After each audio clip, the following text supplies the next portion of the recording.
Conley not right man, says Mincey. The Atlanta Constitution. Friday, July 11, 1913. Insurance man who made affidavit says conversation was with some other Negro saw Conley at station. It was disclosed Thursday afternoon that William H. Mincey, the insurance agent who has made an affidavit to the effect that Jim Conley, on the date of the Phagan murder, drunkenly admitted that he had slain a girl, had appeared at police headquarters during Conley's grilling and had positively failed to identify the Negro. This was told a Constitution reporter by Detective Harry Scott of the Pinkertons and Detective Chief Newport Lanford. The insurance agent, they declared, had come to the police station while Conley was being cross-examined and had asked to see the prisoner. He wanted to see if he could identify Conley as the Negro whom he had seen drunk at the corner of Electric and Carter Streets on the afternoon of Saturday, April 26th. He was admitted to Conley's presence. After asking the Negro a number of questions pertaining to a conversation he had held with the black encountered at Electric and Carter Streets, Mincey, the detectives assert, declared he could not identify the suspect. "He's not the man I saw," Lanford and Scott say the insurance man declared. Conley was asked by Mincey on that date if he had not talked with him about the issuance of a life insurance policy. Conley denied having ever seen the man. Mincey, the detectives say, was positive in his declaration that Conley was not the Negro with whom he had held the conversation. Did not approach Detective Scott, said to the reporter last night, "This man, Mincey, never made mention of Chief Lanford and me of having heard the Negro say he had killed a girl that afternoon. He never offered us any such story. He was so absolutely sure of his failure to identify Conley that we paid no more attention to him or his story. If we had heard any such story against Conley, and could have verified it like the report says it is now verified, we would have immediately sworn out a warrant charging him with Mary Phagan's murder."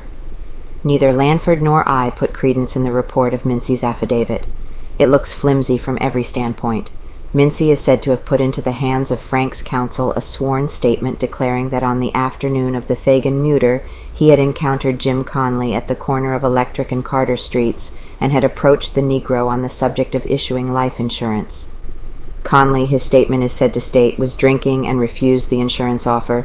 "I killed a girl this afternoon. He is reported with having answered, and I'm likely to be in jail tonight."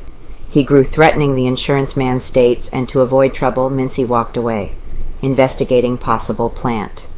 It was announced from the Pinkerton offices last night that an investigation is being made on the theory that the Mary Phagan pay envelope, which detectives Harry Scott and John Black located on the first floor of the pencil factory, was planted evidence. The envelope was found crumpled behind a radiator near the spot at which Conley is alleged to have sat on the first floor in waiting for his employer's summons to the second story. The nature of its evidence, it is said, is in direction of glue it toward the Negro.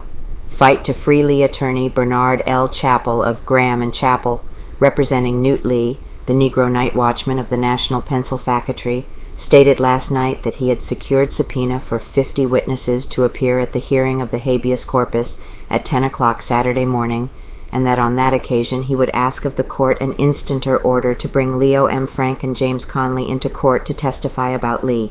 A subpoena ducis tecum has also been issued requiring Solicitor General Hugh M. Dorsey to bring into court the grand jury docket and all papers referring to the case of Lee, who was bound over be the coroner's jury at the same time that Frank, afterwards indicted for the murder of Mary Phagan, was ordered held. Solicitor Dorsey, his assistant E.A. Stevens, Detective Chief Newport Lanford, Pinkerton Detective Harry Scott, and City Detectives John Black and Starnes and Campbell are also named in subpoenas. In addition to these, Lee's attorneys have had subpoenas issued for E.F. Holloway, day watchman at the factory, and for L.H. Beck, foreman of the grand jury, and for the foreman of the present grand jury, and for a number of others to be present. The fight will be made to free Lee on the grounds that he has not been indicted by 2 grand juries and that there is no legal reason for holding him further. Fingerprints may fix guilt. Mary Phagan's mesh bag pocketbook, the one she carried to the pencil factory on the day of her tragic disappearance, has been found on the scene of her murder, and fingerprints that are said to be lodged on its surface are expected to reveal the murderer. It was rumored around police headquarters Thursday afternoon. Secrecy as impenetrable as that thrown around any phase of the investigation has been woven about this latest discovery. No one connected with the case will talk. Few deny, however, that the bag has been found. The report prevalent around headquarters is that the bag was found about the same time of the envelope discovery. It has been kept secret, it is said, because of the reported success of Bertillon experts in discerning fingerprints on its surface. Bertillon expert L.M. Fletcher of the United States Government Service, it is reported, made the fingerprint examination. Chief Lanford would not commit himself, and neither would Solicitor Dorsey. Chief Beavers maintained the same attitude of silence that has been characteristic of him during the entire Phagan investigation. Other than the rumor which came from responsible source, reporters could gain no further proof of the reported discovery. Bertillon experts who examined the pay envelope, it is stated, have been unable to find fingerprints thereon. Only one side of the envelope was discovered. The lower side had been torn away. This condition of the clue has added mystery to its connection with the case.